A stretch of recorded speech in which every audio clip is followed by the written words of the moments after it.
வெள்ளிக்கிழமை முதல் மேற்கொள்ளப்பட்டு வரும் ஒரு நடவடிக்கையின் வாயிலாக ஸ்லாங்கூரில் உள்ள பேருந்து நிறுத்தங்கள், சந்தைகள் மற்றும் பட்டாலிஞ்சியாவின் மெந்தாரி நீதிமன்ற பகுதி உள்ளிட்ட பல முக்கிய இடங்களில் குடிநுழைவுத்துறை அதிகாரிகள் 200 வெளிநாட்டு பிரஜைகளிடம் விசாரணை மேற்கொண்டனர்.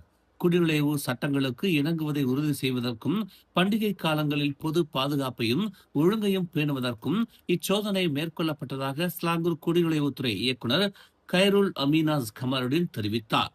குடிநுழைவு சட்டங்களுக்கு இணங்குவதை உறுதி செய்வதற்கும் பொது பாதுகாப்பையும் ஒழுங்கையும் பேணுவதற்கும் அர்ப்பணிப்புடன் செயல்படும் 16 அரசு குடிநுழைவுத்துறை அதிகாரிகள் இந்த ஆபரேஷன் ஆம்னி பிரசன்ஸ் நடவடிக்கையில் ஈடுபட்டதாக அவர் தெரிவித்தார்.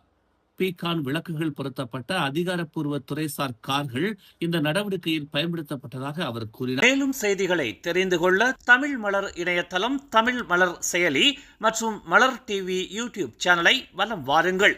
எங்களோடு இணைந்திருக்க மலர் டிவியை பதிவு செய்து கொள்ளுங்கள். உறவுகள் மகிழ்ந்திட விருப்பம் மற்றும் பகிர்வு சேவையை சொடுக்கிடுங்கள்.